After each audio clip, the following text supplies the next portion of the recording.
dia 15 de março de 2014, as estudantes holandesas Chris Kremers, de 21 anos, e Lisanne Fru, de 22 anos, pegaram um avião no aeroporto de Amsterdã para viajar para Costa Rica.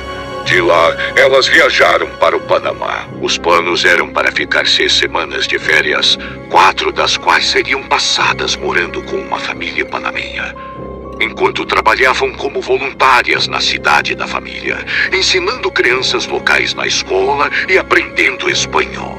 Quando chegaram à casa de sua família, Lisanne e Chris foram informadas de que seus trabalhos começariam em uma semana e não imediatamente como esperavam.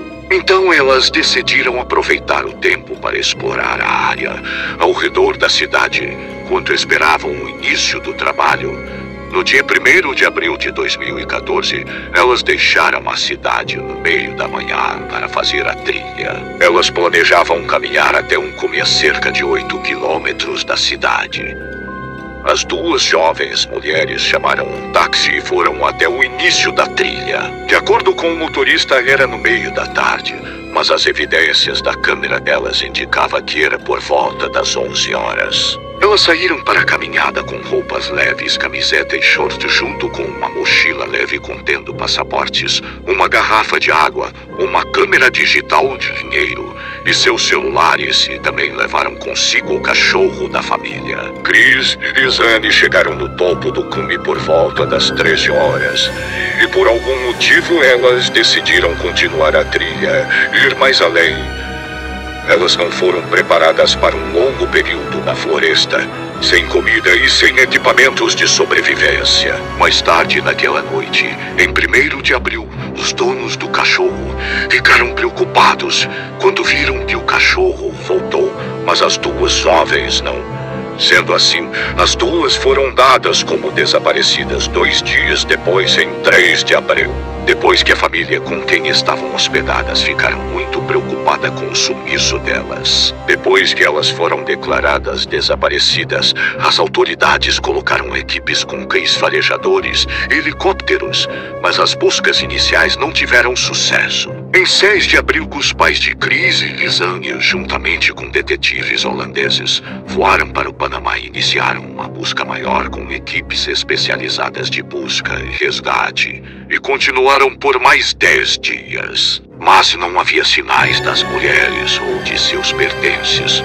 Os pais também estavam oferecendo uma recompensa de $30.000. 10 semanas depois, em junho de 2014, uma mulher local encontrou a mochila em uma plantação de arroz na margem de um rio, próximo a um povoado, cerca de 17 quilômetros da cidade onde estavam e a 8 quilômetros do cume da trilha. Estimou-se que estava a cerca de 8 horas a pé da sua última localização, e a vila estava numa área muito remota que teria sido difícil de alcançar a pé. Na mesma época, o short de Chris foi encontrado.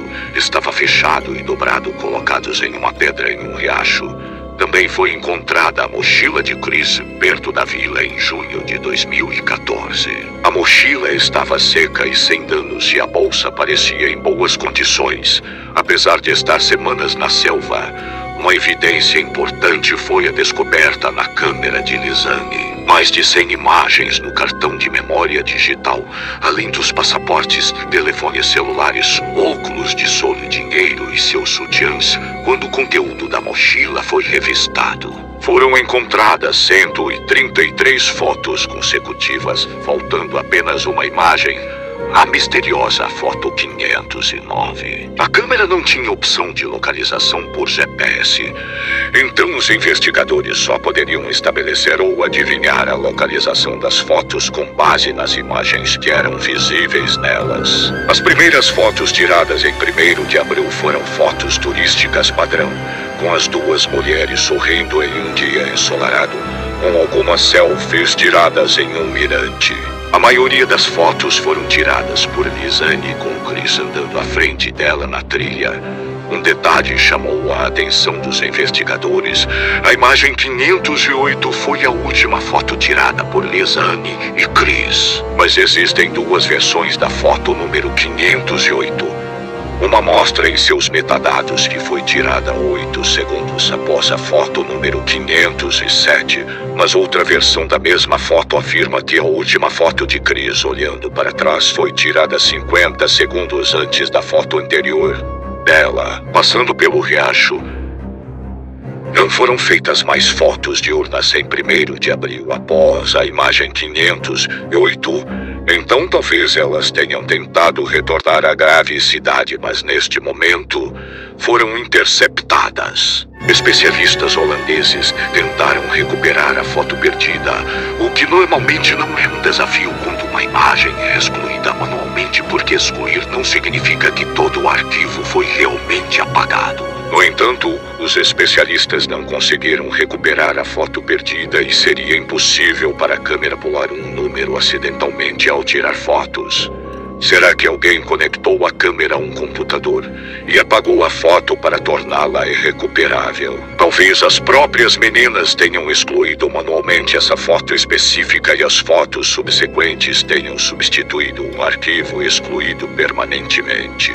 Mas quando uma foto excluída manualmente é substituída por novas fotos, geralmente há pelo menos uma fração da foto excluída encontrada, e não encontrar nenhum vestígio é suspeito ou pelo menos intrigante. Será que as próprias autoridades panamenhas tenham tirado a foto número 509 da câmera porque havia algo nela que eles não queriam que o mundo exterior visse? Talvez seu conteúdo estivesse em desacordo com o controverso cenário de acidente que a polícia panamenha apresentou como principal teoria. Os investigadores holandeses estavam quase certos de que alguém deliberadamente deletou a foto 509 permanentemente por razões desconhecidas, provavelmente com a ajuda de um computador. Como está entre as fotos de urnas normais de 1º de abril e as misteriosas fotos noturnas de 8 de abril, pode ser uma imagem muito importante. De todas as fotos que as duas mulheres fizeram em suas férias, os investigadores não encontraram nenhuma foto excluída. Mas além disso, o cartão de memória tinha muito espaço. As ligações para os serviços de emergência começaram nessa época. Coincidência? Talvez, mas provavelmente não. As fotos mais estranhas na câmera e de maior interesse foram 90 fotos tiradas no dia 8 de abril entre 1 e 4 da manhã, muitas em completa escuridão com chuva caindo. Algumas foram tiradas com alguns segundos de intervalo e outras até 15 minutos depois. Várias fotos parecem ter sido tiradas deliberadamente, pois não estavam borradas, indicando que não foram tiradas sob ameaça. A essa altura, as meninas estavam na floresta tropical há uma semana. Em uma foto, parece mostrar uma ferida no lado direito da cabeça de Chris e sangue em seu cabelo. A análise dos registros de chamadas do celular de Chris mostrou que ela tentou entrar em contato com um número de serviços de emergência na Holanda às 16h39 do dia que desapareceram, no dia 1º de abril, usando o número de emergência holandês 112. Em seguida, uma ligação para um número de emergência panamenho usando 911. Devido à grave má recepção, suas chamadas não foram conectadas. Assim, elas desligaram seus telefones e tentaram ligar 14 horas depois várias vezes. Isso no 2 de abril. Ambos os telefones foram usados para fazer essas chamadas e, em uma dessas chamadas, elas fizeram uma conexão às 6h58. O celular de Lisanne conectou-se por apenas 2 segundos no número 112, mas a chamada falhou rapidamente e 36 segundos depois o telefone foi novamente desligado. Elas nunca conseguiram uma conexão novamente, apesar de tentarem várias vezes. Em 6 de abril, 5 dias após o início da caminhada, o celular de Lisanne parou de funcionar, provavelmente porque acabou a bateria. O celular de Chris ficou desligado até 11 de abril, quando foi ativado às 10h51 e permaneceu ligado por 1 hora e 5 minutos. Esta foi a última vez que foi usado. No dia 6, quando a bateria de Lisanne falhou, alguém tentou acessar o celular de Chris, mas a senha foi inserida incorretamente. Foram feitas 77 tentativas de acesso ao telefone entre 7 e 10 de abril. Após a descoberta da mochila, um guia local, com a ajuda de 6 nativos da região, também encontraram restos de ossos. Em short, 2 sapatos diferentes ao longo do rio pouco antes de 19 de junho de 2014. Os shorts foram encontrados a 14 horas de caminhada da mochila em cima de uma pedra na margem oposta do rio, a pelo menos 8 horas de caminhada da cidade onde elas estavam. Algumas testemunhas afirmaram que, de fato, encontraram os shorts flutuando no rio. Os restos ósseos foram encontrados em 19 de junho atrás de uma árvore longe do rio. O pé esquerdo de Lizane foi encontrado intacto e dentro de sua bota, mostrando múltiplas fraturas. Testes de DNA mais tarde confirmaram ser compatível a ela. Os cadarços ainda estavam bem apertados e também tinha uma meia dentro da bota. O pé ainda tinha um pouco de pele, carne. A análise forense descobriu que o corte do osso do pé estava surpreendentemente limpo e que nenhum sangue foi encontrado nele. Mas não havia sinais sutis ou marcas de dentes ou garras. Pelo menos 33 ossos, principalmente de uma perna esquerda, também foram encontrados ao longo da mesma margem do rio, a poucos quilômetros da ponte do rio, onde alguns investigadores acreditam que as fotos noturnas podem ter sido tiradas. Metade de um osso pélvico também foi encontrado, parte quebrado, que foi identificado como sendo de Chris. Mais tarde, o osso da costela direita de Chris também foi encontrado, bem como um osso da coxa do fêmur de Lizane e possivelmente seu osso da tíbia. Uma bola de pele enrolada da canela de Lizane também foi localizada pelos investigadores algum tempo depois, em 29 de agosto de 2014. Um patologista forense descobriu mais tarde que a pele ainda estava em um estágio inicial de decomposição, mesmo contendo larvas. Em contraste com os ossos totalmente branqueados e limpos de Chris, o patologista também descobriu que a medula óssea no osso do fêmur e da tíbia de Lizane provou ser seca e não decomposta. A medula óssea estava intacta e inalterada. O patologista forense pensou que o pedaço de pele pode ter sido manipulado por alguém. Inicialmente, nem as equipes forenses holandesas nem panamenhas poderiam fornecer a causa da morte. A polícia holandesa concluiu que as mortes foram provavelmente um acidente, mas alguns policiais, investigadores particulares holandeses acreditam fortemente que as mortes poderiam ter sido um ato de crueldade.